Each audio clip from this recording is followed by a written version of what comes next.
Et bien salut à tous, c'est Gauthier de la chaîne French Hardware et aujourd'hui on se retrouve pour une nouvelle vidéo pour un nouveau top 5 des meilleurs écrans gamers en 2018. Allez, c'est parti.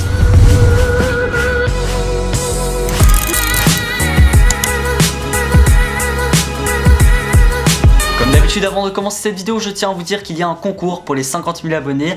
Cette fois-ci, c'est la marque Aorus qui participe et on vous fait tout simplement gagner un boîtier PC, donc le AC300W. Si vous voulez avoir plus d'informations sur le boîtier, on en a fait une vidéo dédiée, je vous la mets juste là. N'hésitez pas à aller voir tout ça, en tout cas c'est un boîtier qui a quand même une valeur de 150 €. C'est un bel objet et donc il sera à gagner, n'hésitez pas à tenter votre chance. Il y aura donc comme d'habitude un lien glim.io en description, n'hésitez pas à participer, il faut déjà liker cette vidéo et vous abonner. Alors si vous êtes sur cette vidéo, c'est principalement que vous voulez un écran et plus précisément un écran gamer. C'est vrai que c'est assez important, avoir un bon PC gamer, des bons périphériques et puis il manque l'écran et l'écran a quand même un rôle important. Si vous avez une 1080 Ti, n'allez pas prendre un écran 1080p 60 fps, c'est un peu inutile. Donc voilà, l'écran est quand même très important. Dans cette vidéo ici, je ne vais pas vous montrer comment choisir votre écran puisque pour moi le meilleur écran c'est votre écran et donc je vous conseille vraiment d'aller voir notre vidéo que Mathis avait fait, donc comment choisir son écran. Et donc ici on vous explique toutes les spécifications, toutes les caractéristiques qu'il faut regarder avant d'acheter son écran et prendre un peu l'écran qui vous conviendrait le mieux par rapport à ce que vous faites et par rapport à votre PC gamer principalement.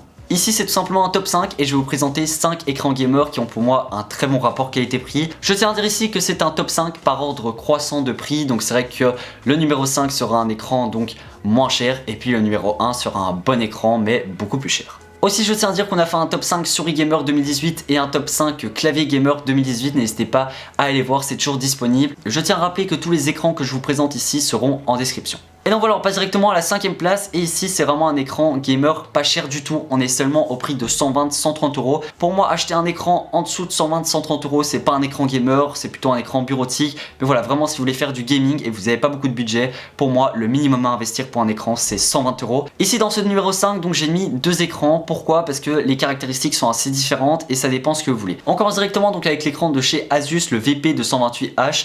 Je l'ai mis tout simplement parce que je l'ai et je trouve qu'il est justement incroyable. C'est un écran donc avec 21,5 pouces, donc qui est pour moi la taille un peu standard. Ça peut être petit pour certains, mais pour moi qui reste quand même une bonne taille.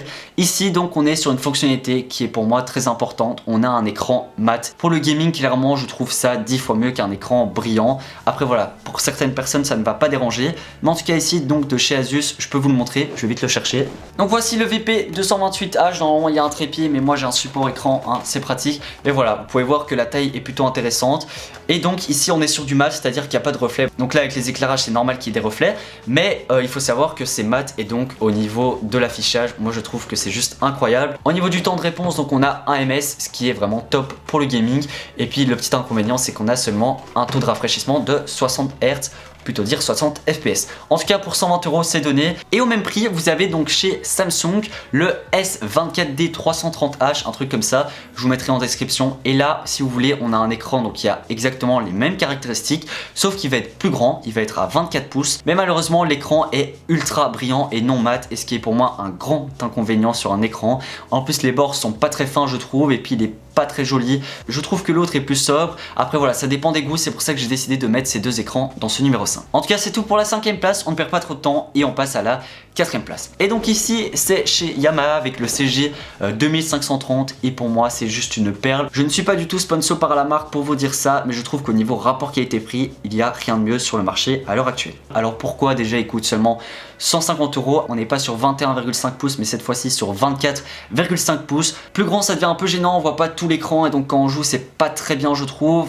Et puis 21,5 pouces c'est un peu trop petit. Ici 24,5 c'est juste top. Donc voilà, un écran vraiment qui vaut le coup. Au niveau du taux de rafraîchissement, on est cette fois-ci à 75 Hz. Au plus vous avez de Hz tout simplement et au plus ce sera fluide.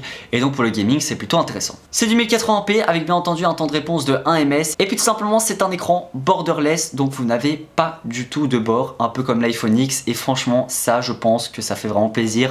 Pour le dual screen c'est vraiment nickel de ne pas avoir de bord entre les deux écrans par exemple. Et puis c'est vraiment sympathique à l'œil. Voilà, franchement un vrai bijou. En plus c'est un écran mat et je tiens à vous dire qu'il y a des des haut-parleurs intégrés et voilà, la qualité son est plutôt pas mal en plus. Et pour la troisième place, on est donc chez BenQ avec le Zowie XL 24 pouces.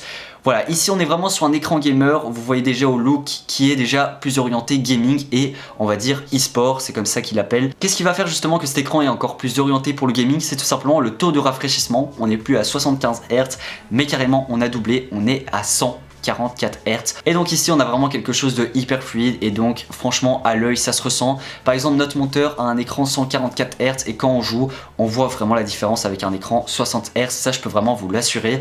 Et donc voilà, si vous avez par exemple une GTX 1060 ou même une 1080, avoir un écran 60 fps comme je le dis c'est vraiment dommage. Et donc ici ce BenQ est à seulement 250 €.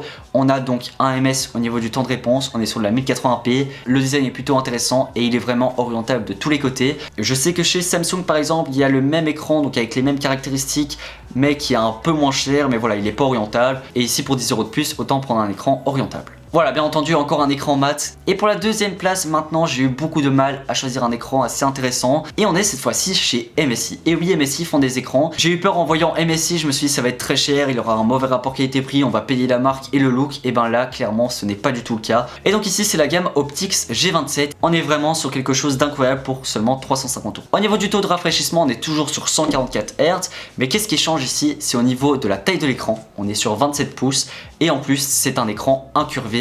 Voilà, pour le gaming vous serez vraiment plongé dedans. Et en tout cas voilà, cet écran MSI je peux vraiment vous le conseiller. Je trouve que sur papier au niveau rapport qualité-prix il est vraiment excellent. Peut-être que 27 pouces c'est un peu trop grand pour d'autres, peut-être que le fait qu'il soit incurvé ça peut déranger certains, mais en tout cas voilà, il en faut pour tous les goûts et donc je trouve qu'il mérite amplement sa place dans ce top 5. Et maintenant pour la première place, vous attendez pas un écran gamer à 144 Hz, 4K, 55 pouces, c'est pas le but ici. Ici voilà, je voulais vraiment vous proposer un écran qui a pour moi un très bon rapport qualité-prix, qui est pour moi la taille un peu limite pour du gaming. Clairement avoir 32 pouces, 40 pouces c'est horrible quand vous jouez.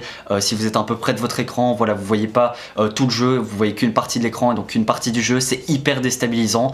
Et donc ici je veux vraiment vous proposer un écran qui est pour moi un peu ce que je peux vraiment vous conseiller si vous avez un ST-Line 1080 Ti mais qui a un très bon rapport qualité-prix. On est donc ici chez Acer avec le IG270. Alors qu'est-ce qu'il emporte? On est donc ici sur un écran qui est seulement à 400 € avec 27 pouces qui est pour moi la taille un peu max pour un écran gamer. On est bien entendu avec un temps de réponse de 1 ms, un taux de rafraîchissement de 144 Hz. Et là vous allez me dire autant prendre l'écran d'avant, ça suffira. Et ben non, ici on est sur une résolution en 2K, ce qui permet d'avoir une meilleure qualité d'écran. C'est vrai que j'aurais pu mettre de la 4K, mais des écrans 4K à 1 ms 144 Hz, voilà, c'est facilement 1200, 1500 €. Peut-être que dans 10 ans ce sera moins cher. Mais en tout cas, je trouve que ça ne vaut pas du tout le coup à plus de 1000 € avoir un écran 4K 144 Hz. Alors qu'ici, le 2K 144 Hz à seulement 400 €. Je trouve que c'est juste hyper intéressant. Donc voilà, c'est un écran qui pourra vraiment accompagner des gros PC gamers avec des bonnes cartes graphiques qui feront tourner la plupart des jeux par exemple en 2K, je pense même à une 1070. Son gros point positif c'est qu'il est vraiment très fin, il y a quand même des bords mais c'est vraiment pas dérangeant du tout, donc pour le dual screen voire le triple screen ce sera vraiment parfait. Alors c'est vrai qu'il est rouge, la couleur peut déranger pour certains, mais voilà, je vous le rappelle, au niveau des caractéristiques et de son prix, de son rapport qualité-prix, il est vraiment intéressant. Et donc voilà, c'est déjà la fin de ce top 5 des meilleurs écrans gamer en 2018. J'espère que cette vidéo vous aura plu. Je suis vraiment navré si je n'ai pas parlé de toutes les caractéristiques en détail, que ce soit la dalle, etc. Voilà, je conseille vraiment d'aller voir notre vidéo comment choisir son écran. Ici le but c'était vraiment de vous présenter 5 écrans qui ont pour moi les meilleurs rapports qualité-prix. En tout cas j'espère que vous avez trouvé votre bonheur. Et si vous avez encore plus de budget, si vous avez encore plus de 400 € à mettre dans un écran gamer, je mettrai quand même en description 2-3 écrans qui sont encore plus orientés pour le gaming hardcore. Voilà, 4K, 144 Hz, voire 240 Hz. Je n'hésiterai pas à mettre quelques liens. En tout cas, j'espère que cette petite vidéo vous aura plu. Je vous rappelle qu'il y a un concours, il y a un boîtier PC à gagner. Tout se passe en description. N'hésitez pas aussi à liker cette vidéo, à vous abonner et puis à nous rejoindre sur Facebook, sur Twitter. En tout cas, j'espère que je vous aurai aidé. N'hésitez pas à mettre dans les commentaires ce que vous avez comme écran gamer ou même ce que vous allez acheter. Voilà, en tout cas, c'était moi, c'était Gauthier. Moi, je vous dis à très bientôt pour de prochaines vidéos. Ciao, ciao.